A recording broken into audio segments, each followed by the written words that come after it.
Assalamualaikum. Beta, in this video lecture, I will deliver another chapter of the oral cavity and the pharynx, that is the congenital malformations of the oral cavity and pharynx. A very short chapter, बहुत छोटा सा chapter है.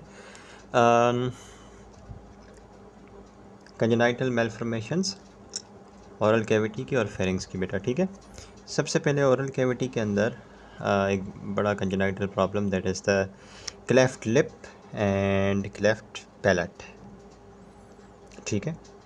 They can occur independently or in combination. दोनों चीज़ें अलग अलग हो सकती हैं, सिर्फ क्लेफ्ट लिप हो या सिर्फ क्लेफ्ट पैलेट हो या दोनों चीज़ें साथ भी हो सकती हैं, ठीक है. क्लेफ्ट पैलेट क्यों होता है? Due to failure of the palate in process to fuse with each other and with the nasal septum, ठीक है. The cleft palate can be complete, can be partial. अब ये देखो ज़रा, एम्ब्रियोलॉजी अगर आपको थोड़ी सी याद हो पैलेट की, मैंने पीछे बताई थी कि बीच में नेजल सेप्टम होता है ऊपर, और ये एक पैलेटल शेल्फ होता है, दूसरा पैलेटल शेल्फ होता है. ये मैक्सिलरी प्रोसेसेस की एक्चुअली एक्सटेंशन है, जिससे ये मैक्सिलरी शेल्फ बनते हैं, ठीक है. एक ये दोनों आपस में फ्यूज़ हो जाते हैं. ऊपर नेजल सेप्टम होता है, और जब ये पैलेट फ्यूज़ हो जाती है तो ये दोनों पैलेटिन प्रोसेसेस फ्यूज़ हो जाती है तो एक कंप्लीट सेकेंडरी पैलेट बन जाती है. लेकिन अगर इनका फ्यूजन ना हो, बिल्कुल भी ना हो, तो वो कंप्लीट क्लेफ्ट पैलेट बन जाएगी, और अगर पार्शियल क्लोजर हो तो पार्शियल क्लेफ्ट पैलेट बन जाएगी, ठीक है बेटा. And the cleft lip occur due to the failure of the fusion of the maxillary processes with the median nasal processes. I hope आपको ये एम्ब्रियोलॉजी बेटा याद हो, मैंने अच्छे से पीछे डिलीवर की है. जब ये तो प्रोसेसेस तो याद है ना बेटा, फ्रंटोनेजल प्रोसेस हो गया, एक मैक्सिलरी प्रोसेस हो गया, फिर एक मीडियन नेजल प्रोसेस बनता है, एक लेटरल नेजल प्रोसेस बनता है. जब आपका नॉर्मली मैक्सिलरी प्रोसेस फ्यूज़ करता है मीडियन नेजल प्रोसेस के साथ तो लिप्स बनते हैं, ठीक है, खास करके upper lip. So when there is the failure of the fusion of the maxillary process with the median nasal process, it will lead to the cleft lip. It can be unilateral और bilateral. That means it can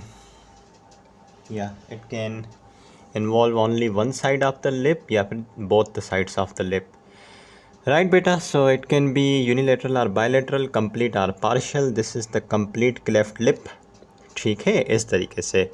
so अभी तक क्या बताया मैंने कि cleft lip और cleft palate दोनों अलग अलग हो सकते हैं या साथ में भी हो सकते हैं. क्लेफ्ट पैलेट क्यों होता है? जब दो मीडियन नेजल प्रोसेसेस आपस में फ्यूज़ नहीं करते. कंप्लीट भी हो सकता है, पार्शियल भी हो सकता है, सही है, इस तरीके से. और क्लेफ्ट लिप क्यों बनता है? Due to the failure of the fusion of the maxillary processes with the median nasal process, ठीक है. एक साइड पे भी हो सकता है, बायलेटरली भी हो सकता है. पेशेंट प्रेजेंट कैसे करेगा बेटा?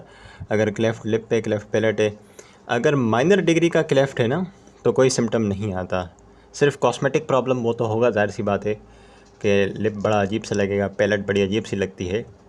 लेकिन अगर सीवियर डिग्री का क्लेफ्ट पैलेट है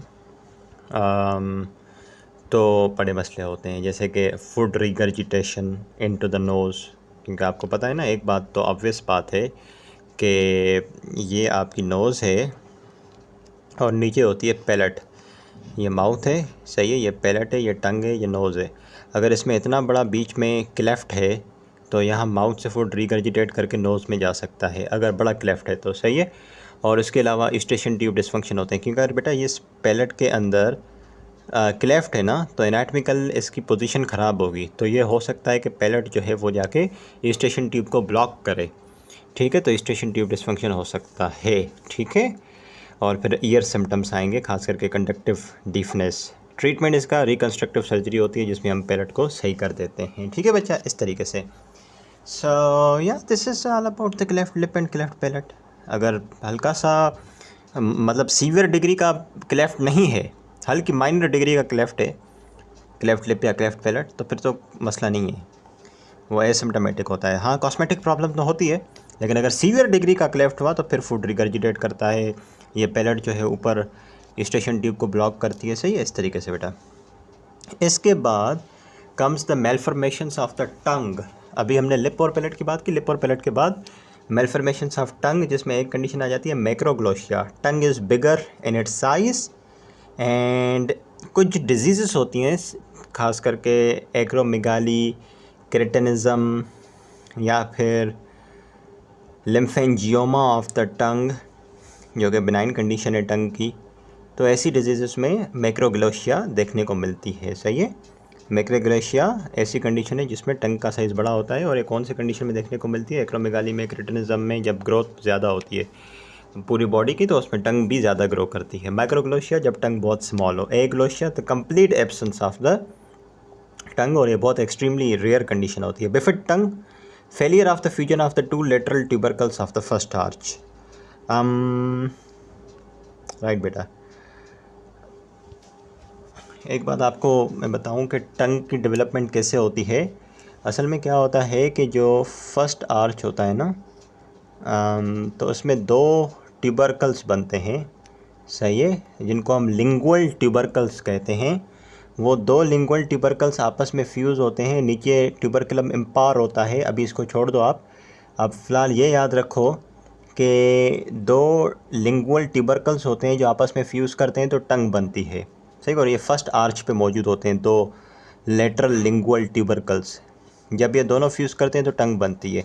अगर ये दोनों फ्यूज़ नहीं करेंगे तो ये नॉर्मल टंग ऐसे होती है आपकी, तो फिर ये नॉर्मल टंग कुछ इस तरीके से हो जाएगी, बिफिड हो जाएगी, सही है। सही है, कोई मुश्किल तो नहीं है बच्चा, हाँ ना। या बिफिड टंग जब फर्स्ट आर्च पे मौजूद दो लिंगुअल लेटरल ट्यूबरकल फ्यूज़ ना करें तो।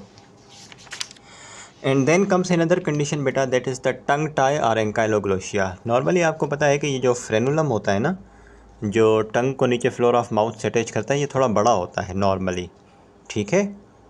नॉर्मली ये लॉन्ग होता है, इलास्टिक होता है, जिसकी वजह से टंग आपकी काफ़ी ऊपर नीचे हो सकती है।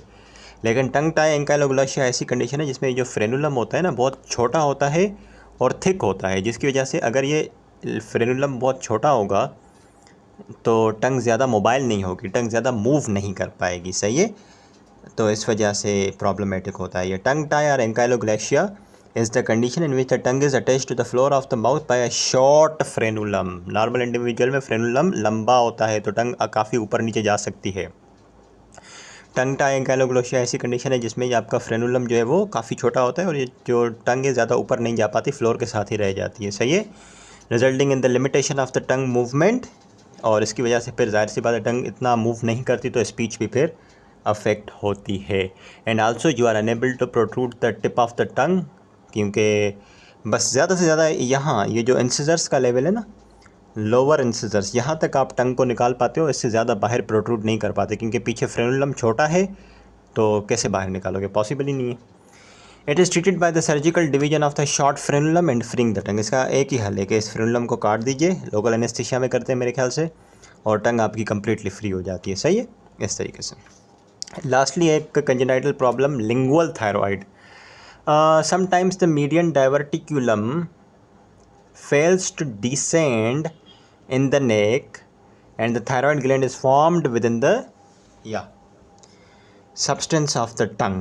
आपको पता है ना कि मीडियन डाइवर्टिकुलम जो है जिससे थायराइड ग्लैंड बनता है, देखें ये टंग के लेवल पे होता है इनिशियली, ठीक है।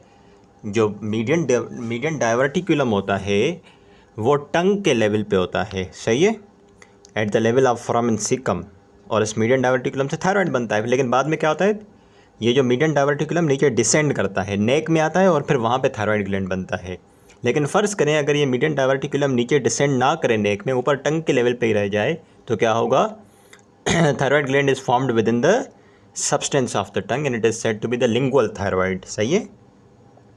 Posterior part of the tongue में मौजूद होगा, एक बड़ा मास होगा और जाहिर सी बात है ऑब्स्ट्रक्शन करवाएगा, डिस्फेजिया होगी और समटाइम्स ब्लीडिंग भी हो सकती है। नॉर्मली मीडियन डाइवर्टिकुलम नीचे डिसेंड कर जाता है, नेक में आ जाता है और नेक में थायराइड बनता है। लेकिन अगर ये डिसेंड ना कर पाए कुछ एम्ब्रियोलॉजिकल प्रॉब्लम की वजह से, ट्रांसक्रिप्शन फैक्टर डेफिशिएंसी की वजह से, तो ये ऊपर ही रह जाता है, ठीक है, और लिंगुअल थायराइड बन जाता है लिंगुअल लिप सब्सटेंस के अंदर। ट्रीटमेंट इसका बेटा सर्जिकल एक्सिजन यहाँ से काट दें, ठीक है, simple,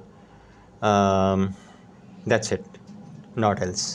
this is all about बेटा this chapter on the congenital anomalies of the oral cavity and the pharynx. Thank you so much beta, class dismissed.